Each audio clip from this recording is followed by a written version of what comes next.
ทุเจ้าวันนี้รายการปกิณกะแห่งธรรมะสัพเพเหระ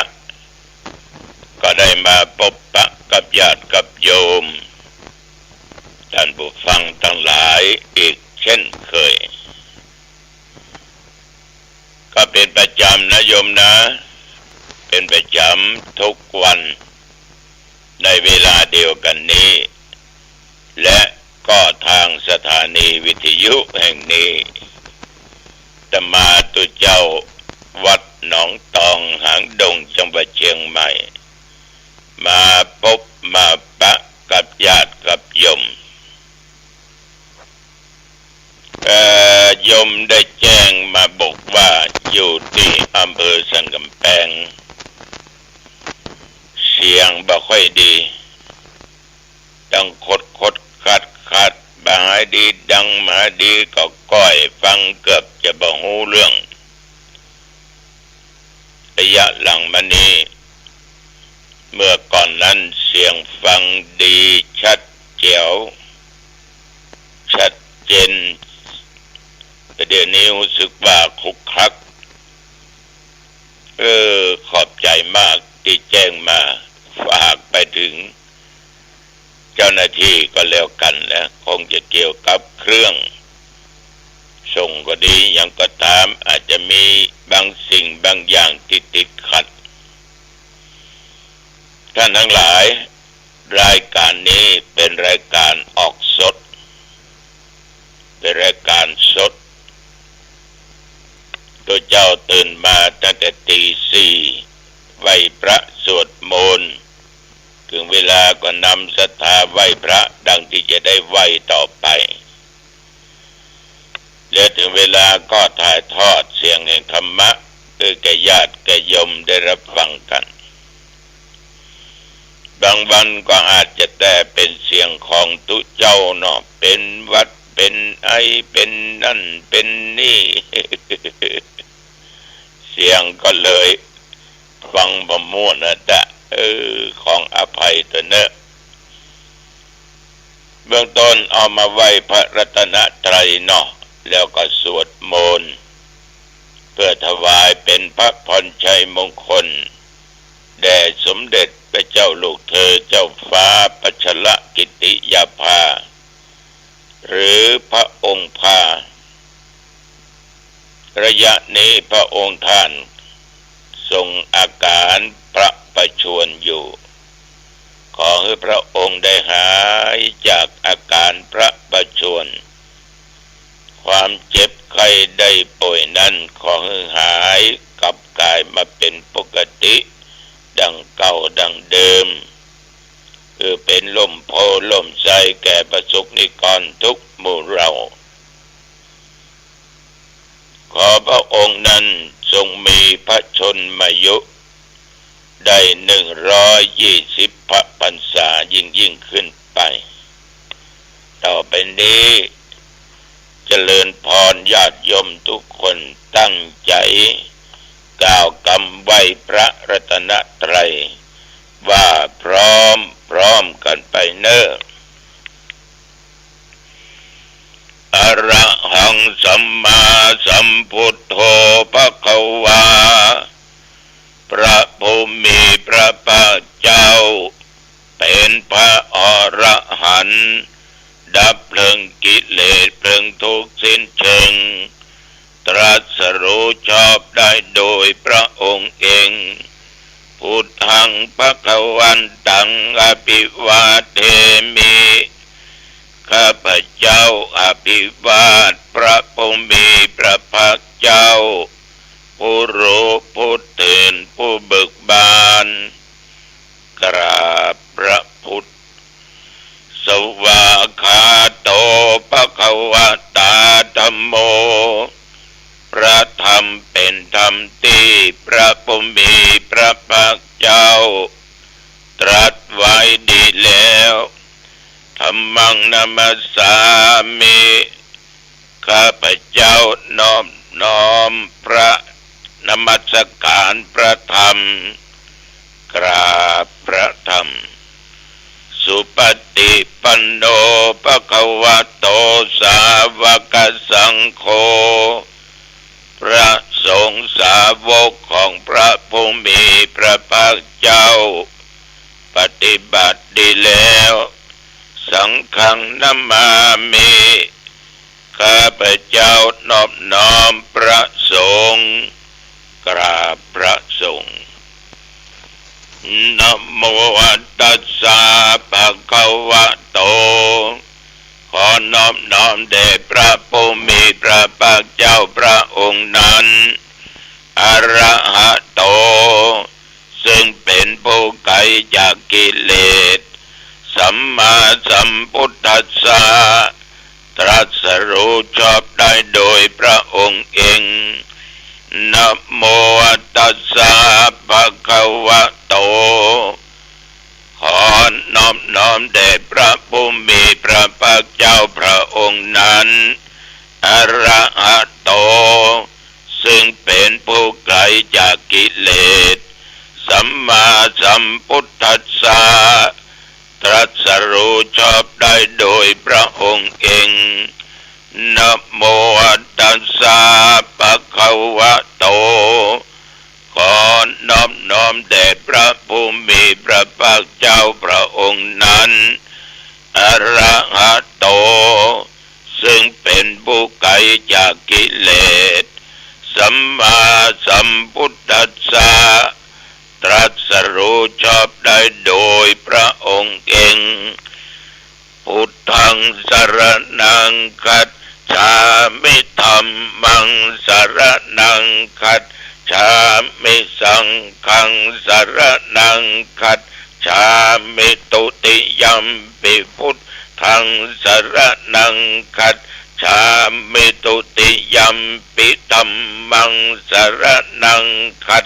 ฉามิตุติยัมปิสังฆังสรณังคัจฉา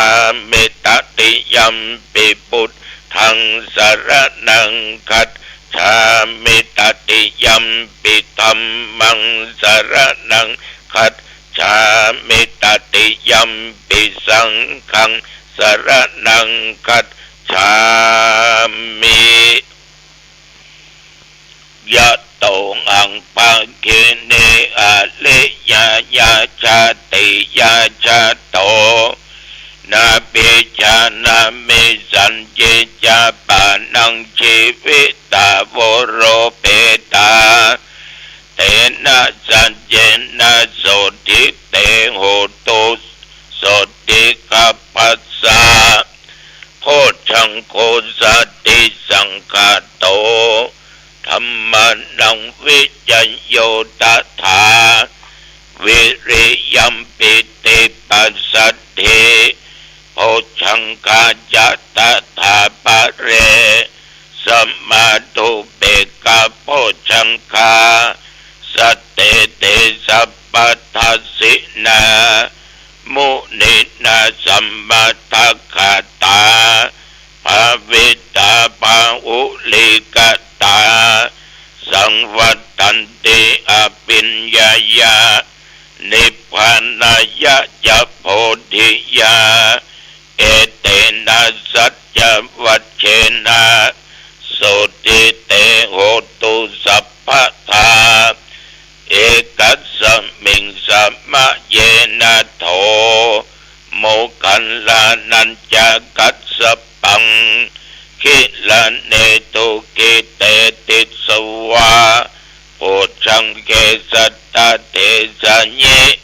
เตจะตังอภินันติตวาโรคามุตจิงสุตังคะเนเอเตนะสัจจวัชเชนะโสทิเตโหตุสัพพทา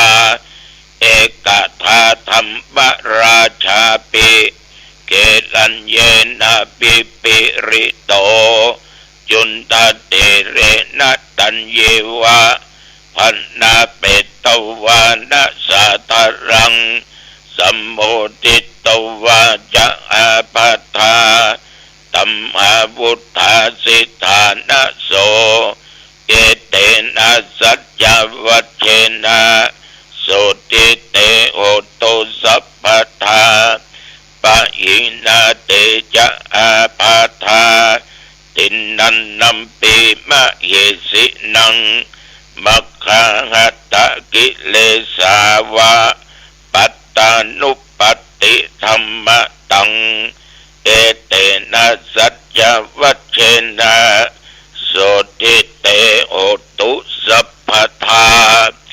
ภวัตุสัพพมังคลังรักขันตุสัพพเทวตาสัพพพุทธานุภาเวนะสัทธาโสติภวันตุเตภวตุสัพพมังคลังรักขันตุสัพพเทวตา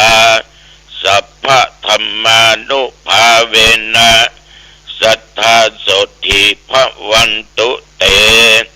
ภวตุสัพพมังคลังรักขันตุสัพพเทวตาสัพพธรรมานุภาเวนะสัทธาโสติภวันตุเตขอถวายพระพรกรมอุตุได้ประกาศบอกไว้ว่านับตั้งแต่เมื่อตะวันวามาถึงปัจจุบันบัดเดี๋ยวนี้บ่มีฝนตกแบบว่าที่วัดหนองตองและใกล้เคียงวัดหนองตองฝนบ่มีแม้แต่หยดเดียวลมฟ้าอากาศก็ปกติแต่เมื่อเช้าอากาศจะเย็นถึงตอนสายเที่ยงวันไปแล้วอากาศก็เริ่มร้อนจนถึงเย็นถึงค่ำซุ่มทุ่มสองทุ่มไปอากาศก็กลับมาเย็นจนถึงปัจจุบันอุณหภูมินั้น21 องศาเหมือนเดิมพี่น้องญาติโยมท่านผู้ฟังทั้งหลายงานส่งน้ำพระธาตุเกศแก้วจุฬามณีของวัดหนองตองเมื่อเดือน5เป็นก็ผ่านไปด้วยความเป็นระเบียบเรียบร้อยแบบง่ายๆแต่ก็มีคนเยอะพอสมควรพอทำพิธีในตอนบ่ายโมงหมายความว่ากำหนดถึงปุ๊บอาตมาก็ให้ญาติโยมไหว้พระสมาทานศีลโดยอาตมาภาพเป็นผู้บอกข้อศีลและนำพระสงฆ์ทั้งนั้นเจริญพุทธมนต์เรื่องที่ญาติโยมมาให้มาหอมในการกระทำบุญในครั้งนี้นั้นรับถึงสังฆทานรับถึงยอดไตรทานถึงหมดได้อยู่ 130,270 กองบุญกระทำบุญไป97,332 กองบุญ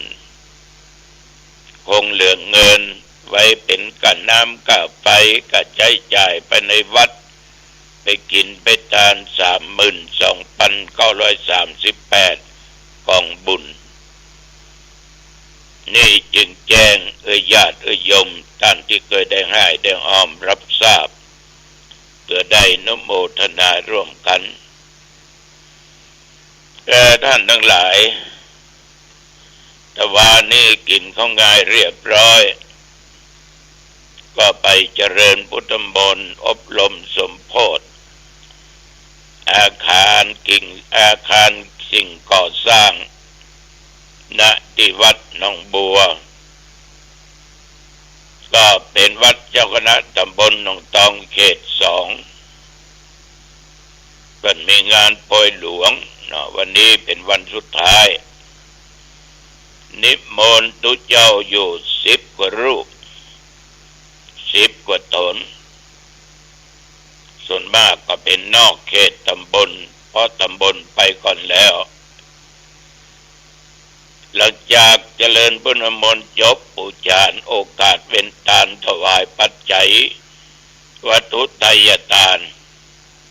ประสงค์ก็อนุโมทนาเมื่อญาติโยมประเคนวัตถุปัจจัยไตยทานมันมีอยู่อย่างหนึ่งญาติโยมมักจะถามตุเจ้าตลอดว่างานศพงานสากบ้านใหม่แต่งงานทุกอย่างปล่อยหลวงปล่อยลามงานสืบอุราชถาเอานิมนต์ตุเจ้ามา5 ตนเนี่ยเดี๋ยวเขาบอกมีสั่งพระพุทธธรรมได้ก่อน จะไปคืดมันอย่างอันญาติโยมเขาก็ถือว่าพระพุทธเจ้าเป็นหนึ่งเป็นประธานพระธรรมศาสนคำสอนของพระพุทธเจ้าที่เขาได้รู้เรื่องบาปเรื่องบุญเขาได้กระทำบุญอยู่ในขณะนั้นต้องเอาพระพุทธเจ้าเป็นหนึ่งพระธรรมนั้นเป็นศาสนคำสอนเขาก็บอกควรละควรทิ้งตุเจ้าทั้งหลายก็เป็นศิทธัตถาคตถ้ามีพระพุทธเจ้ามีพระธรรมตุเจ้าก็บ่เกิดบ่มีฉะนั้นญาติโยมทำไปเถอะสิ่งไหนที่มันดีเป็นบุญเป็นกุศลทำไปเถอะเอาจะใส่ยอดมันน้อยเลยตุเจ้าทั้งหลายได้ก่อนโอ้ยจะไปอู้จะนั่นก็พระพุทธเจ้าเปิ้นจะเอาไปใจก็เปิ้นก็เก็บเข้าวัดเอาไว้เป็นกะน้ำกะไฟกะนั้นกะนี้ญาติโยมจะไปซีเรียสกับสิ่งเหล่านี้บางที่ถวายพระสงฆ์ตนละ1 ปันถวายพระเจ้า500พระธรรม500บางทีก็100 เดียวเพิ่มจะได้ใจไปฟังคำเหนือไปฟังคำใต้มันก็ถูกบางที่เพิ่งก็มีแล้วนั้นบางที่ประเจตีเฮา ก็เกิดเอาคนเดียวเถอะญาติโยมเกิดเอาคนเดียวแต่วัดหนองตองก็ปฏิบัติตามที่ตามหอยมามีถึงการพระพุทธมีถึงการพระธรรมมีถึงการตุเจ้ามีถึงการเน้นโดยผู้จาเนาะเป็นคนบ้านเอายังมีกันลองนึกดูดีๆศรัทธาญาติโยมสิ่งเหล่านี้เมื่อตั้งใจจะทำดีเสริมสร้างบารมีตั้งใจทำบุญทำกุศลแล้วก็ทำไปไม่ต้องไปฟังคำเหนือไม่ต้องไปฟังคำใต้ทำไปตามแบบเบ้าโบราณเปิ้นนำมาจะใดก็ทำไปจะนั้นขอเฮาทำนี่ก็ขออุจาฝากไว้กับญาติกับโยมก็มาทกเถียงกันหลายที่แต่ว่านี่หลังจากที่ฉันเข้าตอนเรียบร้อยก็มีญาติโยมโดยสะเก็ดฝากปุณานนิมนต์ไปเทศที่บ้านยางทองตำบลดอยอำเภอดอยสะเก็ดในวันที่18เพิ่นว่ามคธนายกคือพ่ออาจารย์เพิ่นจากไปตายไปก็รับนิมนต์ไปพบไปปะกันที่หั่นก็ได้เวลาฉันเข้ากลับมาวัดเรียบร้อย4 โมงเย็นศรัทธาวัดประสางกันตลดมีตุเจ้ารักษาการเป็นต้นเปิ้นก็ตานไปหาครูบาอาจารย์แก้วสุเมโธนึกถึงวาระที่เปิ้นตายครบปีครูบาอาจารย์แก้วเนี่ยตายวันที่25 เดือนกุมภาพันธ์เวลา 20:29 นาทีแต่ว่ามาถึงปีเพิ่นก็เผาก่อนก็ออกไม่ออกแต่ว่านี่เพิ่นก็ตึงหาครบรอบในการจากไปของครูบาเจ้า จันแก้วสุเมโทหรือท่านพระครูสุคนรัตนคุณก็เลยตานไปหาไหว้พระอับศีลโอกาสเป็นทานประเคนวัตถุไตรยทานพระเจ้าสวดมาติกาศีลพรแล้วก็กลับวัดมาถึงวัดก็ออกกำลังกายแต่ว่านี่มีการต่อต้านหน่อยเฮ้ยต่อต้านอะไรอย่างเขาจะเตียวกี่รอบดีวันนี้หรออันหนึ่งก็บอกว่าตามปกตินะครับเอาสัก30-40 นาทีได้กี่รอบจังมันใจหนึ่งก็บอกว่าเอาสัก20ก็พอค่ะวันนี้เพลียใจหนึ่งก็บอกต้องสู้ต้องสู้ต้องสู้ชนะญาติโยมต้องเตียวออกกำลังกาย30-40 นาทีอันที่ว่าเอาสัก20 รอบก็พอนั่นนะ20 นาทีนั่นนะการเวียเนี่ยบางครั้งในด้านจิตใจของตัวเก่าในญาติโยมมันจะมีความขัดแย้งเกิดขึ้นมีความท้อแท้เกิดขึ้น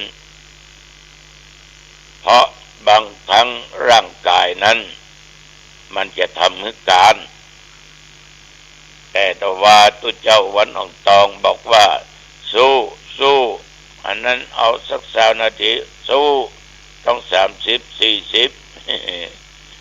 เลยนับดูเอาที่สุดก็การเรียกว่าตัวเองต้องเอาชนะใจตัวเองให้ได้แต่ต้องดูนะมันสู้ได้แต่ก่อนแต่มันสู้มาได้ฝืนสังขารนี่ก็ลำบากแทนที่มันจะหายมันกลับกลายจะเป็นนักแต่ธรรมาภาพโหตัวดีว่ามันสู้ได้เพราะเราเดินออกกำลังกายเป็นประจำจะไปยอมการจะไปท้อแท้บางครั้งอาจจะเกิดอารมณ์งั้นอย่างอี้ทำให้ท้อแท้บ่ได้นะบ่ได้อันนี้ตุเจ้าก็ขอฝากไว้กับญาติกับโยมนำไปคิดพิจารณาตุเจ้าก็ต้องขอฝากข้อคิดสะกิดใจกับปอไม่ออกเอามีเงินมีทองมีเข้ามีของต้องใจในทางที่ถูกต้องใจนุ่งใจห่มใจกินใจทานเอาใจจ่ายในทางที่มันถูกต้องที่มันเป็นบุญเป็นกุศลใจมีแล้วนำไปเล่นนำไปเอี่ยวนำไปกินเตอะแต่ก็หูจักกินญาติโยมนำไปทานเป็นการฝังไว้เกิดมาจัดหน้าจัดใดจะได้พบจะได้ปะจะบะอดจะบะกันจะบะอยากญาตินี้มันกันอยากอดก็เพราะได้สร้างไว้การเล่นการพนันนั่นน่ะมันเป็นอบายมุขข้อหนึ่งเล่นมันไปใจแต่ญาติโยมสังเกตดูวงการพนันนั่นถ้าเอาชนะเอาได้เนาะมันก็ไปก่อเวรก่อกรรมไอ้หมู่ที่การไอ้หมู่ที่เสียก็แน่ที่จะแก้ตัวอยู่ฮะนะสักวันหนึ่งจะต้องแก้ตัวให้ได้เอาชนะมันให้ได้คือมันบ่มีสัจจะวาจาในจิตใจของแต่ละคนเป็นว่าชนะย่อมก่อเวรก่อกรรมมันเขาจนไก่ตีมวยเนอะไก่การคนประการญาติโยมนักมวยการคนอยู่ลุ่มไม่ยอมการเกิดเรื่องเกิดเหล่าเมื่อแพ้ย่อมเสียดายทรัพย์ที่เสียไปแน่นอนมันบ่ได้มันก็ต้องเสียดายกันเนาะแล้วก็ไปเกิดไปเลยเป็นตาคนนั้นเป็นตาคนนี้ขนาดเปิ้นมาตักบ่ได้ ก็ว่าทำมือเสียมาคัดโยกคัดลาบคนเรานี่ชี้แปรแล้วก็ยังมาเสียดายแล้วก็ทำมือยะอย่างต่างๆนานาได้ใจคิดจะเอาคืนอยู่หันตลอดเพราะมันเสียดายทรัพย์สมบัติการอยู่ตลอดก็ฝังแน่นในความแค้นไว้ความทุกข์หนักขึ้นหนักขึ้นเล่นเดินหน้ามันก็มีหนทางความชิบหายได้บางคนมีเงินมีเข้ามีของหมดหมดลึงเพราะกินเอี่ยวเล่นชวนไปวัดชวนไปกินไปทานเสียดายที่มันซื้อมาดื่มนี่ปะเต้าขวดต่อใดมันยังมาเสียดายเพราะว่ากันเนาะมันถึงชิบหายญาติโยมมันเล่นลมเจ็ดแต่คนที่เล่นก็ยังบ่มีภัยเชื่อถือไปขอเปิ้งไผ่กระดึมเขาช่วยเหลือไปมันก็เล่นเนี่ยมันชิบหายได้เนี่ยทำไมยังมาคืนก็เป็นที่หมิ่นประมาทของเพื่อนพ้องพี่น้องชาวบ้านหลวงเนอะไอ้นี่นะมันคิดเล่นยังปอมาคิดลักคิดโจกเลยนะมีสตางค์ไปมันยืมเด้อมันถึงมาคืนไปฟังกำมันก็เป็นยุคก่อนสมัยก่อนบ่มีใครอยากจะแต่งงานนะประชายคิดเล่นไม่ยิงก็ตึมแต่งไม่ยิงคิดเล่นประชายก็แต่งเดี๋ยวนี้เปิ้นฮักอ่ะเปิ้นจะเอาอ่ะเปิ้นถึงจะเอาเปิ้นถึงฮักอันนั้นอยู่ด้วยกันอู้กันได้เลยเป็นถึงผัวถึงเมียบ่อนมีไหนไปที่หันมีเข้ามีของอย่างสินสอดทองมั่นหมดลึงทำลาทำลุนก็ขายของเก่าขายของบรรพบุรุษไปจนบ่มีอย่างสักอย่างฉะนั้นญาติโยมในสมัยก่อนคนขี้เล่นเปิ้นดึมเอามาเป็นผู้นำไปในครอบครัวนะฉะนั้นโทษมันมีสู้เอาไปกินไปทานได้นะญาติโยมเด้อต้องขออนุโมทนาต่อคุณละมัดคุณมาลัยดวงบ้านตุ้งหมื่นน้อยได้มาร่วมบุญร่วมกุศลซื้อเครื่องมือการแพทย์ก็ช่วยหายใจไว้ห้อง ICU 1,100 กล่องบุญคุณบุญนำคุณสุปราณีก้ามันคุณอภิวัตรคุณสุภาพรคุณคำ600 กล่องบุญอันนี้บ้านหนองบัวสันทรายเนอะแล้วคุณปัญญาคุณจันดีก้อนแก้วสันบุเลย300 กล่องบุญนุโมทนาเป็นอย่างมากมัจยุรีศรีวิสัยซื้อผ้าสองไทยมาถวายแก่พระเนนที่จะบวชปิดภาคผู้ร้อนทานไปหาคุณสบินศรีวิไลคุณดวงทิพย์ต่อเงินก็ขอบุญกินบุญทานไว้รอดถึงตึงด้วยกินวันนี้จะไว้ไปมาเวลาก็พอดีละยมอายุวันโอสุขังพลังพบกันใหม่โอกาสหน้าเจริญพรดวงจิตก็มีสติรู้ว่ามันเป็นเช่นนี้เป็นแบบนี้ของมัน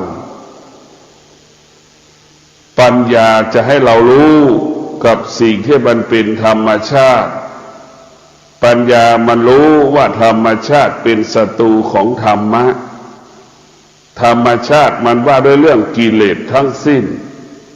ดังเช่นเราเกิดมาเพราะกิเลสเราเกิดมาเพราะกิเลสจึงเป็นบิดามารดาของเราเป็นลูกของกิเลสเราเป็นสายเลือดกิเลสเราเป็นสายพันธุ์กิเลสจึงว่ายากสอนยากจึงมีเหตุจึงมีผลจึงมีข้ออ้างมีข้อแก้ตัวจะทำดีก็มีข้ออ้างข้อแก้ตัวจะทำความชั่วก็มีเหตุมีผลมีข้ออ้างข้อแก้ตัวไม่มีวันจบสิ้นนั่นคือกิเลสก็เปรียบเสมือนกระต่ายหลงในตัวของตัวเองธรรมะเปรียบเสมือนเต่ามีสติรู้อยู่ตลอดเวลา ว่าเราขาสั้นแข้งสั้นวิ่งช้ามีสติรู้กระต่ายก็คือกิเลสหลงไหลเมื่อเราหลงไหลเราก็จะไม่มีโอกาสได้รู้ความจริงเห็นความจริงเมื่อเราหลงเราก็ไม่สามารถบรรลุเป้าหมายวัตถุประสงค์ได้ดังคนจำนวนมากหลงในเงื่อนไขกฎเกณฑ์กติกาหลงกฎเกณฑ์กติกาดังคำว่าหัวขนนั่นแหละเมื่อเราหลงมันจะทำให้เรานั่นออกจากความโลภความโกรธความหลงไม่ได้ความโลภความโกรธความหลงเปรียบเสมือนกาวดักหนูจิตเราติดอยู่ในความโลภความโกรธความหลงจิตเราก็เปรียบเสมือนหนูติดกาวเป็นเช่นนั้นเพราะฉะนั้นพวกเราทั้งหลายธรรมะของพระพุทธเจ้ามีสติดังเช่นเต่ารู้จักตนเองรู้จักตนเองว่าขามันสั้นมันจะมีสติและมันจะขยันและมันจะอดทนมีสติขยันอดทนมีวิริยะมีภาคเพียรธรรมะก็หมายเลขหนึ่งธรรมะนี่มาเปรียบเสมือนเลขหนึ่งธรรมชาติเปรียบเสมือนหมายเลขสองเต่ามีสติเต่ามีสติเต่านั้นจึงไปถึงจุดหมายเป้าหมายก่อนกระต่ายกระต่ายขาดสติเห็นไหมไปถึงช้ากว่าเต่าหล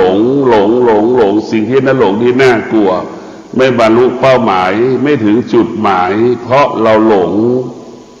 ดังคำว่ากระต่ายถึงแม้จะปกติไม่เข้าใจก็ผิดปกติกระต่ายขาก็ยาวกระโดดได้ไกลวิ่งก็เร็วถึงแม้จะปกติไม่เข้าใจก็ผิดปกติจะไม่เข้าใจเพราะหลงยึดติดในอดีตแต่ปัจจุบันขาดสติจึงพ่ายแพ้เต่าถึงแม้จะผิดปกติขามันสั้นเดินช้าถึงแม้จะผิดปกติเต่าได้มีสติอดทนหรือมีสัจจะมีสติมีสัจจะมีขันติมีวิริยะเต่านั้นถึงจุดหมายเป้าหมายได้บรรลุเป้าหมายได้เพราะสติสัจจะวิริยะขันติบุคคลทั้งโลกจะประสบความสำเร็จได้ก็เพราะสติสัจจะวิริยะขันติเราจะประสบความสำเร็จได้ก็เพราะสัจจะสติสัจจะวิริยะขันติจึงเป็นต้นกำเนิดคำว่าความสำเร็จดังเช่นเต่ากระต่ายมันพ่ายแพ้เพราะกระต่ายไม่มีสติขาดสติขาดสัจจะขาดวิริยะขาดภาคเพียรกระต่ายจึงพ่ายแพ้เต่ากิเลสทั้งหลายกิเลสกับธรรมะก็เป็นพี่น้องกันอยู่ร่วมกันคนหนึ่งมีสติคนหนึ่งขาดสติคนหนึ่งอดทนคนหนึ่งขาดความอดทนคนหนึ่งมีความภาคเพียรอีกคนหนึ่งไม่ขาดความภาคเพียรไม่มีความภาคเพียรเหมือนคนในครอบครัวของเรานั่นแหละมันอยู่ร่วมกันมันเกิดมาพร้อมกับเรากิเลสเกิดมาพร้อมกับเราเกิดธรรมะก็เกิดมาพร้อมกับเราเกิดมาแล้วเราจะเห็นกิเลสหรือเราจะเห็นธรรมะหลังจากที่เราเกิดเราได้ศึกษาเรียนรู้เราก็จะเลือกเอาธรรมะกับธรรมชาติเราจะรู้ว่าคนที่ไม่ได้เรียนก็จะเลือกเอาธรรมชาติคนที่เรียนก็จะเอาธรรมะตนแลเป็นที่พึ่งแห่งตนนี่แหละคือธรรมะอยู่ในกายในใจของเราคนที่มีธรรมะจะเป็นคนที่ไม่หลงทาง คนที่มีธรรมะไม่หลงทางคนที่ไม่มีธรรมะจะเป็นคนหลงทางธรรมะจะทำให้เรามีสติตั้งมั่นอยู่ในคุณของศีลสมาธิปัญญาหากเรามีธรรมชาติก็คือกิเลสจะพาให้เราไปยึดมั่นถือมั่นในสิ่งต่างๆมะม่วงดิบก็เป็นลักษณะอีกอย่างหนึ่งมันก็มีลูกสีเขียวแข็งๆมะม่วงสุกก็มีลูกอีกลักษณะอีกอย่างหนึ่งเหลืองเนื้อนิ่มรสชาติหวานแต่มะม่วงลูกเดียวกันมีลักษณะสองอย่างสีเขียวกับนี่เนื้อแข็งถ้ามันนุ่มถ้ามันแก่มันสุกจะมีเนื้อเหลืองหรือเนื้อมันหวานเนื้อมันละเอียดเช่นเดียวกันบาปกับบุญก็อยู่ที่เดียวกันความชั่วความดีก็อยู่ที่เดียวกันทั้งหมดมันอยู่เนื้อเดียวกันเหมือนกายกับเหมือนตัวเรากับเงาเรานั่นแหละเราเห็นเราเหมือนเงาเก่ากับตัวของเราเป็นเช่นนั้นถ้าเราขาดปัญญาเราจะแยกไม่ออกดังคนจำนวนมากคุ้นเคยกับความชั่วมากกว่าความดีเช่นหน้าที่ของตาความจริงของตาจะต้องรับรู้เรื่องความจริงแต่ความเป็นจริงตาไปรับรู้เรื่องความไม่เป็นจริงรับรู้เรื่องความชั่วเรื่องกิเลสเห็นไหมหน้าที่ของหูก็เช่นนั้นรับรู้เรื่องความจริงแต่ความเป็นจริงหูไปรับรู้เรื่องความชั่วเดี๋ยวพอเราจะมาฟังธรรมเนี่ยเราจะนั่งสมาธิมันจึงเกิดอาการต่อต้านอะไรต่อต้านภาษาพระว่ากิเลสมันต่อต้านมันไม่ให้เรานั่งสมาธิให้ไม่ให้เรานั่งไม่สงบมันจะเบียดเบียนและทำลายของเราเพราะฉะนั้นความสุขเป็นมีแต่ลมหายใจเข้ามีแต่ลมหายใจออกมันเป็นสิ่งที่น่าอัศจรรย์ที่สุดพลังอานุภาพกำหนดลมหายใจเข้ากำหนดลมหายใจออกมีพลังไม่มีอานุภาพมากสุขไม่เกิดทุกข์ไม่เกิดไม่มีสุขไม่มีทุกข์นึกดูกันแล้วกันไม่มีชั่วไม่มีดีความโลภความโกรธความหลงความอยากสารพัดความอยากเกิดขึ้นไม่ได้ขนาดที่เรามีสติกำหนดรู้ลมหายใจเข้ากำหนดลมหายใจออกเท่ากับเราปิดประตูหน้าต่างเท่ากับเรามีรั้วบ้านมีประตูบ้านเราปิดประตูบ้านไม่มีสิ่งใดที่จะเข้ามาอยู่ในบ้านเข้าอยู่ในรั้วบ้านเราได้นั่นแหละคือเรามีสติรู้กำหนดลมหายใจเข้าเรามีสติรู้ลมหายใจออกคำว่ามั่นคงเกิดคำว่าปลอดภัยเกิดคำว่ายั่งยืนเกิดคำว่างอกงามเกิดคำว่าเบิกบานเกิดขึ้นกับชีวิตของเรากับจิตใจของเราฝึกจิตนั้นเรานั่งสมาธิเรากระพริบเพื่อเราจะกำจัดธรรมชาติทั้งระบบออกไปจากกายและใจของเราความโลภความโกรธความหลงความอยากสารพัดความอยากความรู้สึกสารพัดความรู้สึกเรามีสติเรามีสัจจะที่จะกำจัดสิ่งเหล่านี้ออกไปจากกายและใจของเราจะมีสติหยุดยั้งยับยั้งความโลภความโกรธความหลงให้มันเสื่อมคลายหายไปจากชีวิตของเราหากเรามีสติป้องกันความชั่วดังเรามีสติซักผ้าไหมเราใส่เสื้อแล้วเราก็ซักผ้าทุกวันเสื้อมันก็ผ้ามันก็ไม่เปื้อนฉันใดถ้าเรามีสติอยู่กับกายกับใจความโลภความโกรธความหลงก็ไม่เกิดขึ้นกับชีวิตของเราดังที่เราใส่เสื้อแล้วก็เราก็ซักเสื้อผ้าดังทุกวันเราเก็บไปทำงานมาเสร็จแล้วเราก็อาบน้ำชำระร่างกายเหื่อใครก็ไม่เกิดเช่นนั้นเรามีสติจะพิจารณาแก้ไข สิ่งที่เป็นธรรมชาติก็ได้แก่ความโลภความโกรธความหลงกิเลสตัณหาราคะทั้งปวงออกไปจากกายจากใจของเราโดยมีสติโดยมีสัจจะโดยมีขันติโดยมีวิริยะ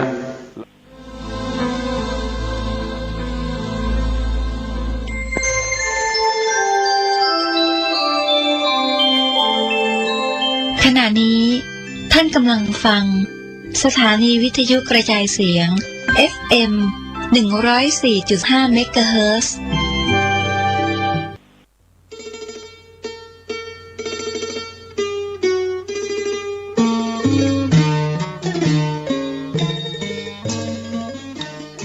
ข่าวสารเพื่อการประชาสัมพันธ์ขอเชิญร่วมทำบุญทอดผ้าป่าสามัคคีบารมีธรรมในพิธีงานยกยอดฉัตรหลังคาวิหารวัดชัยสถานป่าเศร้าน้อยตำบลสันปุเรยอำเภอดอยสะเก็ดจังหวัดเชียงใหม่ตรงกับวันจันทร์ที่15 เมษายนพุทธศักราช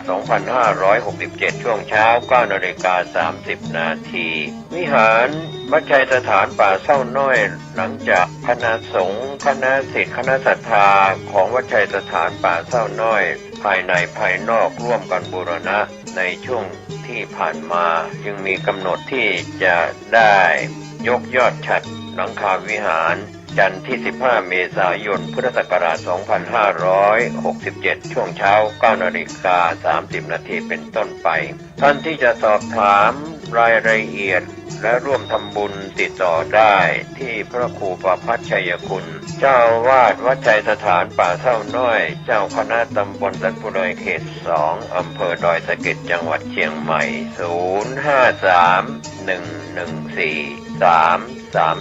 053-114-332 มือถือ 0876572458 ก็เป็นงานยกยอดฉัตรหลังคาวิหารของวัดชัยสถาน15 เมษายนพุทธศักราช 2567 ช่วงเช้า 9 นาฬิกาท่านร่วมบุญได้กุศลโดยพร้อมเพรียงกัน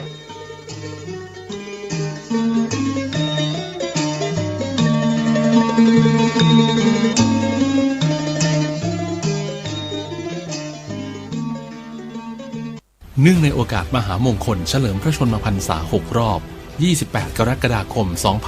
2567 รัฐบาลไทย โดยกระทรวงวัฒนธรรม กรมการศาสนา ร่วมกับรัฐบาลสาธารณรัฐอินเดีย โดยสถานเอกอัครราชทูตอินเดียประจำประเทศไทย สถาบันโพธิคยาวิชาลัย 980 หน่วยงานภาครัฐและภาคเอกชน ดำเนินโครงการอัญเชิญพระบรมสารีริกธาตุและพระอรหันตธาตุของพระสารีบุตรและพระโมคคัลลานะจากสาธารณรัฐอินเดียมาประดิษฐานเป็นการชั่วคราวณประเทศไทยเพื่อเฉลิมพระเกียรติพระบาทสมเด็จพระเจ้าอยู่หัวและเสริมสร้างความสัมพันธ์อันดีระหว่างสองประเทศการดำเนินการในครั้งนี้สืบเนื่องมาจากโครงการธรรมยาตราจากมหานาทีคงคาสู่ลุ่มน้ำโขงสักการะพระบรมสารีริกธาตุและพระอรหันตธาตุของพระสารีบุตรและพระโมคคัลลานะโดยเริ่มงานระหว่างวันที่ 22 กุมภาพันธ์ถึง 19 มีนาคม 2567 จากนั้นรัฐบาลราชอาณาจักรกัมพูชาจะอัญเชิญไปประดิษฐานเป็นการชั่วคราวต่อไปรัฐบาลได้จัดพิธีอัญเชิญพระบรมสารีริกธาตุและพระอรหันตธาตุของพระสารีบุตรและพระโมคคัลลานะอย่างยิ่งใหญ่โดยการจัดริ้วขบวนการเจริญพระพุทธมนต์การเจริญภาวนาการเผยแพร่องค์ความรู้ผ่านสื่อประชาสัมพันธ์ต่างๆการจัดนิทรรศการสารคดีและหนังสือองค์ความรู้เป็นต้นโดยจัดพิธีอัญเชิญในวันที่ 23 กุมภาพันธ์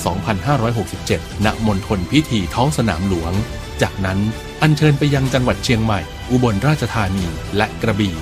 นับเป็นครั้งแรกในประวัติศาสตร์ที่มีการอัญเชิญพระบรมสารีริกธาตุจากพิพิธภัณฑ์นิวเดลีและพระอรหันตธาตุของพระสารีบุตรและพระโมคคัลลานะจากประเทศอินเดียมาประดิษฐานเป็นการชั่วคราวณประเทศไทยและมีความเชื่อมั่นว่ากิจกรรมอันสำคัญนี้จะมีพุทธศาสนิกชนทั้งชาวไทยและต่างประเทศเข้าร่วมสักการะบูชาเป็นจำนวนมากอันเป็นการเสริมสร้างสันติธรรมในหมู่ชาวพุทธทั้งในระดับประเทศและระดับนานาชาติโดยมีประเทศไทยเป็นศูนย์กลางความร่วมมือและสามารถพัฒนาไปสู่การเป็นศตวรรษแห่งธรรมะ Dhamma Century ด้วยการนำหลักธรรมความเชื่อของศาสนาเป็นกลไกสำคัญในการเชื่อมโยงความร่วมมือด้านศาสนาและส่งเสริมคุณธรรมของประชาคมโลกเพื่อสร้างความสงบสุขแก่มวลมนุษยชาติสืบไปเชิญชวน ขอเชิญผู้ใจบุญร่วมทำบุญทอดผ้าป่าสามัคคีประจำปีพุทธศักราช 2567 พิธีพุทธาภิเษกอบรมสมโภชฉลองครบรอบวัดดอนตัน 286 ปี ถวายเสนาสนะศาลาบำเพ็ญบุญศรัทธาอุปถัมภ์ห้องน้ำกำแพงวัดหอเสื้อวัดดอนตันปอยเถาะและทำบุญอายุวัฒนมงคลทอดถวายณวัดดอนตันตำบลเหมืองแก้วอำเภอแม่ริมจังหวัดเชียงใหม่ตรงกับวันเสาร์ที่ 6 เมษายน พุทธศักราช 2567 พิธีบวงสรวงใหญ่มหามงคลในวันอาทิตย์ที่ 7 เมษายน พุทธศักราช 2567 พิธีพุทธาภิเษกถวายเสนาสนะและวันมหาสิทธิโชคก็ขอเชิญชวนผู้ใจบุญใจกุศลร่วมงานทำบุญทอดผ้าป่าสามัคคีของวัดดอนตันตำบลเหมืองแก้วอำเภอแม่ริมจังหวัดเชียงใหม่ 6 และ 7 เมษายน พุทธศักราช 2567 โดยพร้อมเพรียงกันกระทำความดีเรื่องนี้ไม่ต้องอายใคร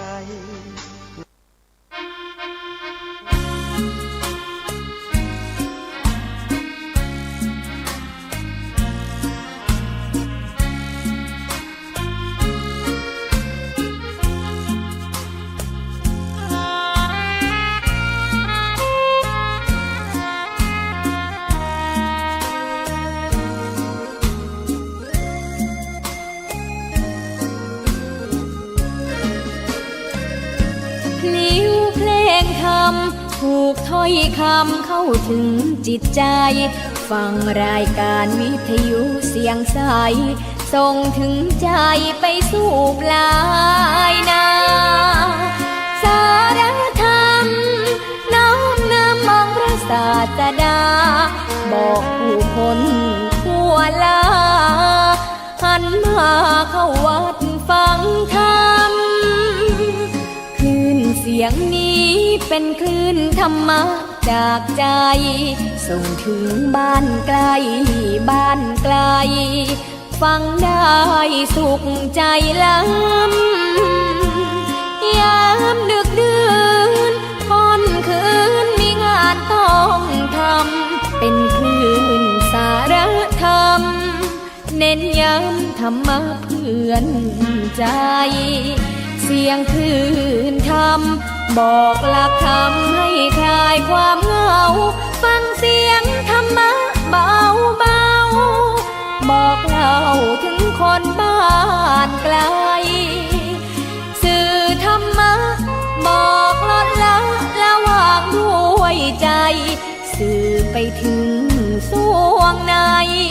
เข้าใจหลักธรรมหลักดีลิ้วเพลงธรรมผูกสัมพันธ์จิตใจร่าเริงฟังสาระธรรมะบันเทิงรื่นเริงในชีวิตยามวันว่างเดินทางไปเยี่ยมสถานีนัดพบกันน้องพี่วันนี้วันดีวันเสาร์สวดมนต์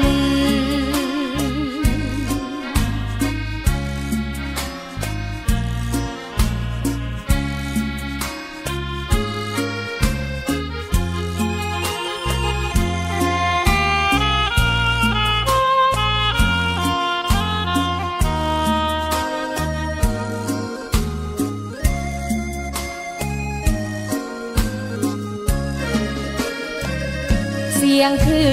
นธรรมบอกหลักธรรมให้คลายความเหงาฟังเสียงธรรมะเบาเบาบอกเล่าถึงคนบ้านไกล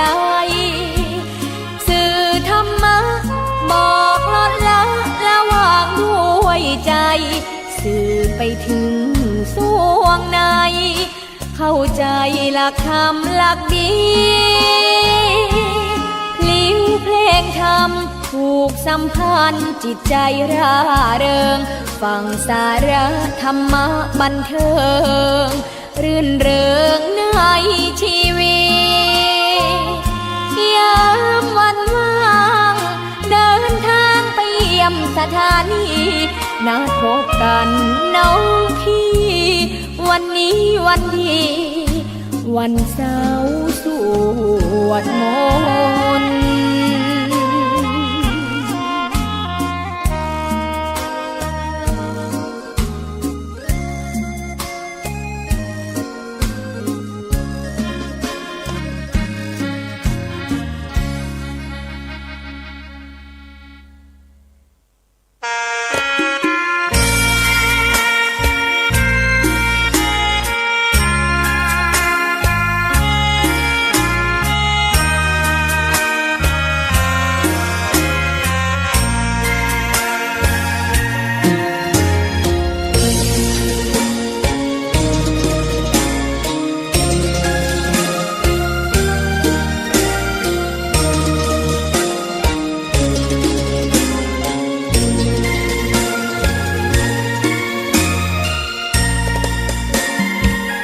ดอกบัวดอกหนึ่งตึงใจไว้เพื่อบูชาแด่องค์พระศาสดาสัมมาสัมพุทธเจ้ามีความงามเงียบไม่เปรียบเทียบเขาเทียบเราใครมอง